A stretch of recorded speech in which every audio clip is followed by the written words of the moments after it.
open the floor to questions and to hear answers from our panel. We hear fantastic figures and statistics. I'm just blown over when I look at the numbers Dr. Poon has shared. 75,000 individuals now, the program has created 75,000 income generation projects, jobs, 176% increase in household income. Amazing, amazing figure. Anywhere you go, anywhere globally, it's a benchmark that we all can be proud of. Such amazing figures. And so now we have some time for question and answer session. Can I just have a show of hand? Any questions that you would like to ask? Good morning. My name is Rajanari, and my question is for Narisha. You mentioned that you have this pre-accelerator business program, right? And my question is about your criteria for choosing who can attend your program, first of all. And my second question is actually, there's a lot of talk about supporting startups, but once a business reaches, like, say, year 3, year 4, often you see a stagnation. So I'm wondering if your, the accelerator program that Make Us Beat It is also considering kind of jump-starting organizations that already have a track record and making an additional push to now to go into the next step. Thank you. Thank you for the question. First of all, I'd like to talk about the difference between an accelerator program and a pre-accelerator program. A pre-accelerator program is for a pre-MVP product. That means you are in initial idea phase. You don't have a product already in the market. And the accelerator is for the companies who have already a product in the market and they're up and running for about 2 and 3 years.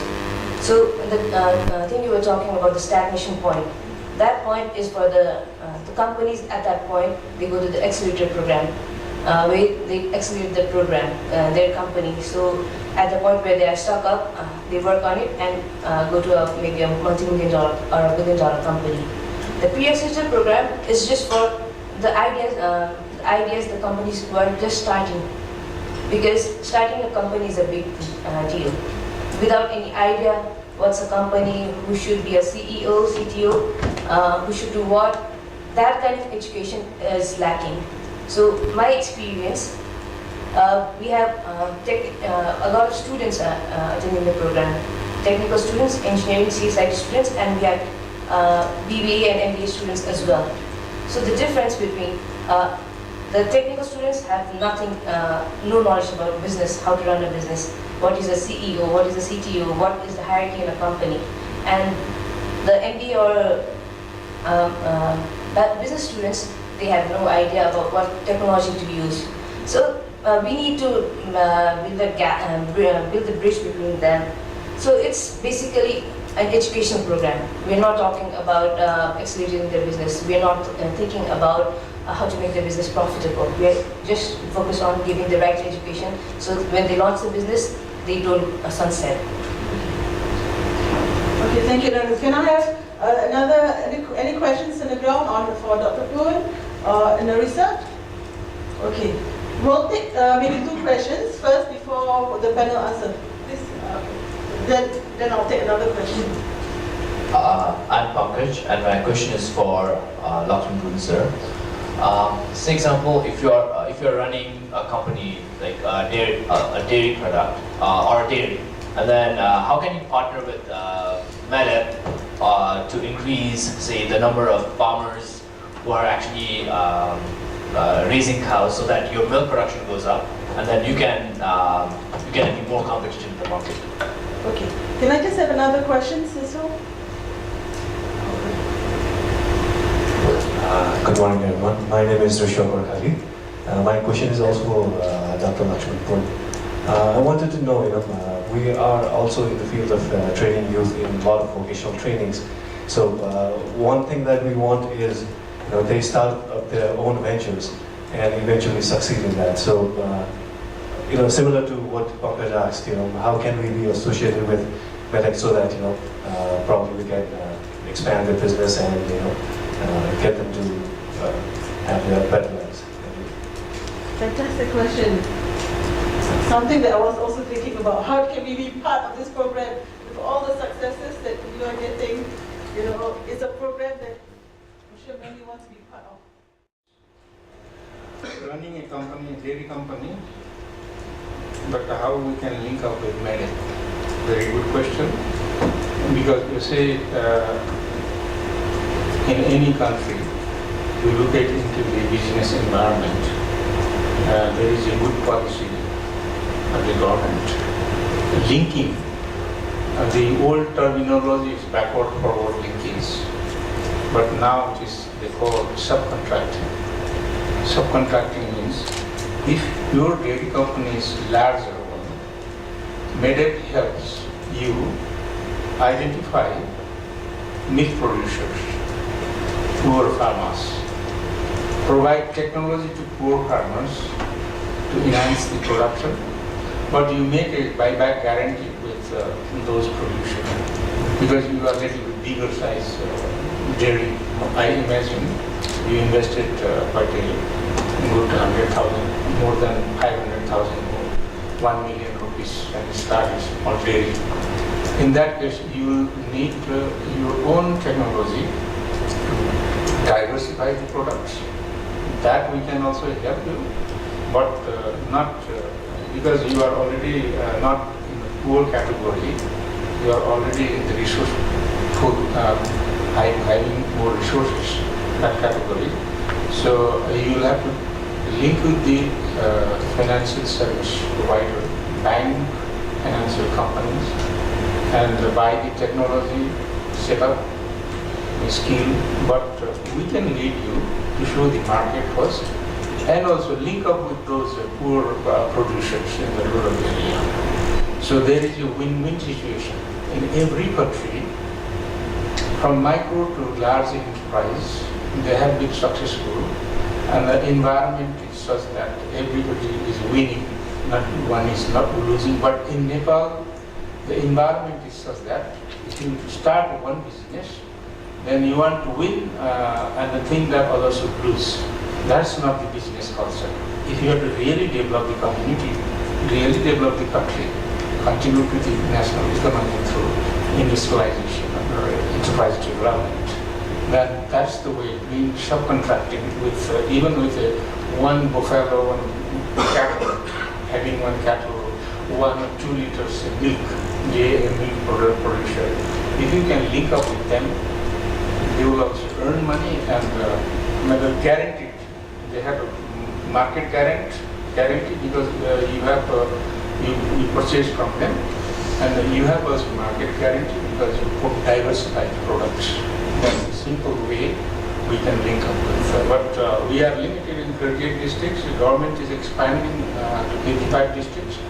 Even if we are not there in 55 districts, we can ask, because we are in this phase, we are technically supporting government how to develop their capacity and how to internalize this model into their system. And the second question, so it is regarding vocational training. That's it. It is regarding vocational training. Youth, you are linked with event project. We provide scholarship students, and mostly they are free companies. Yeah, this area is very vast area because CTBT is there. Council for Technical Education and Vocational Training, a semi-autonomous body under Ministry of Education. They provide vocational training in number of areas, more than 300 or something. There are more than 500 private training institutes. They have their own 27 vocational training centers, technical training centers, and more than 500 vocational training centers. So if you are providing scholarship, you should have 2 objectives. One, if you train them, you should encourage them to be an entrepreneur first. If not, if she or he is looking for a job, you should look for a market for the job where they can be employed. Most importantly, I said more than 500 training centers, vocational training centers, but it is dominated by health sector, nursing, radiology, and also diploma in pharmacy, such and such. So many training centers are running vocational education and short training in the health sector. But in other areas, in this enterprise sector area, particularly focusing on micro enterprise and who are the frontline workers, in what way they should be trained. So this is the project, micro enterprise development project. We design and curricula, internalizing CTEVT, and then we started conducting trainings for enterprise development facilitator. After essentially 15 years, 15 months training, and a diploma course we also almost complete, and it will be 3 years diploma course. They are the right person, like in agriculture sector, JT and JTAs are there. In construction sector, overseers or overseers are there. In health sector, nurses, midwifery nurses, and also health worker are there. Likewise, in enterprise development sector, they have to really go to rural area and work with rural community, and it is enterprise development facilitator. So we estimated during the next 5 years period, the government will need about 2,000 enterprise development facilitator, but there is a deficit in the market. The current need is 1,000, and we have in the market only 600, almost 600 something. So that is the area, and that type of courses, if you affiliate with CTEVT and start, providing training to them, then there will be immediately placement. There is a chance, high chance of placement of the job. My question was more over for the later part. That was, we are already affiliated with the training institutes. What kind of That is, after the training, there are two options, like you mentioned. One is the placement in the jobs, and another one is start their own ventures. Yeah. So, my question was moreover, with if they could be more supported in creating business ventures, just like you said, the facilitators. That's what I meant. I mean, what kind of courses you are running? Just like you mentioned, JTAs, then again we have electricals and plumbing, and then again the nursing also, as well as a whole lot of things. So, yeah.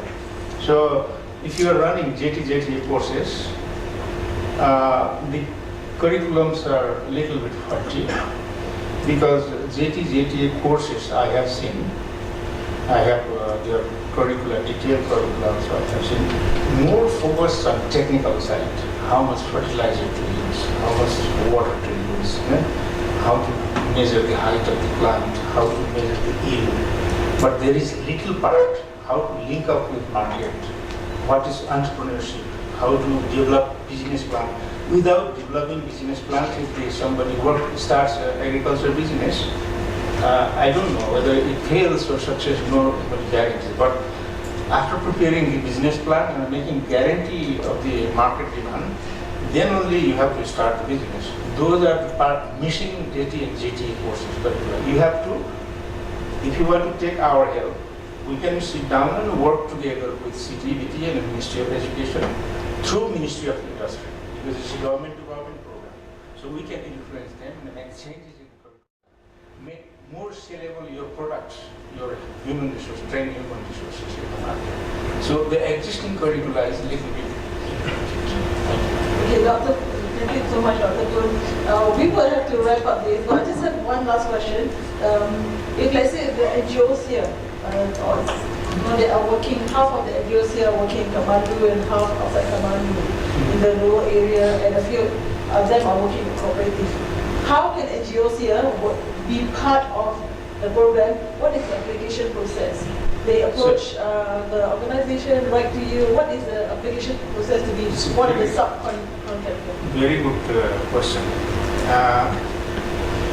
MEDEP is working in 38 states, and MEDEP doesn't have its own staff to implement the program. Senior staffs are in Kathmandu, and we have 8 area program supporters, regional officers, something like that, covering 38 plus 55 district made it in Nepal, providing technical support. But a real implementer are either NGOs like you or private companies, consulting firms or training centers. But you should have certain qualification to work in such model. The basic criteria is you should have EDFs, because EDF, Enterprise Development Facilitator, because they are the one to go to the rural area, go to the community, select the target group, analyze the market, analyze the resource potential or enterprise potential, and then start providing training and outsource other expertise in skill training. For example, someone asks you, a young youth, I'm SLC, after that I couldn't continue my education, I would like to be a mobile engineer. So it's a high-tech subject. So he or she outsources the training center, and then he or she placed there. After the training, he's linked up with the financial sector, the local level cooperatives or the existing banking, commercial banks or microfinance banks, and then get loan and start the business. That's the way to do, and you are all welcome. Look at into this year session is already over. Look at into next year sometimes September session. Advertisement in the by the Department of Cottage and Small Industry and the Cottage and Small Industry Development Board. There are two agencies which are copying the model and implementing all 75 districts gradually. Now next year there will be 63 districts. For 63 districts, at least 10 areas each means 630. Plus NEDEP is also working. NEDEP means another 4, 5, 6 areas. So there is a deficit of areas, but in your company, if you can get those type of areas, attract those areas, you can develop the proposal, because EDF knows how to implement this, and if you don't have that type of manpower, your chances of winning, getting project is down. The scoring system is a very, very transparent scoring system. I mean, for your managerial skill, your company profile, your senior level staff, how you are running, whether there is a good governance or democratic exercises there in your organization, and then who are really the qualified persons to work in the field. These are the very specific areas. Scoring methods are there, 300 scores, and then if you can have those criteria you meet, you are all welcome. Many of you might have already been listed down in our MedSPs, Micro Enterprise Development Service Provider mapping study we have done, and we have listed down more than 1,500 organizations. I don't know whether your organization is there. If not, then you can send. You can note down. You can note down. You cannot directly send to the government system now because still we are internalizing. But in MEDEP, if you go to MEDEP website, medep.org.np. In the front page, you will see, please submit your EOI, expression of interest. Even an individual consultant can submit, a company or NGO can submit. It asks you to provide your profile, organization profile, and the person involved in running the project. Then it goes to our roster list automatically in the computer, and then sometimes when we need your occasional short-term services, we can select you. Now on competitive basis, that's also a competitive process. But for general implementation, year-round program, I already said the process. Okay, thank you so much, Dr. Poon. So you heard from Dr. Poon, all of you can apply to be part of the program by applying for the express of interest. We will also send you the link in our follow-up. When we send all the pack, we will also send you the link to the website, to to the details on what are the criteria and how you can apply to be one of the partners for the program and get access to a lot of support. So, and then if you want to be connected with us through email, not my personal, but if you correspond in info at medepmed.org.np, everybody will receive. And then looking into your competency, area of competency, they can also contact our senior colleagues also contact them. that will be very helpful. Thank you so much, Dr. Wood. Thank you so much, Narisa, for sharing with us some of the various funding options for your program, for your employment program, and where you can partner, who you can partner with. So on that note, let us give a warm thank you. And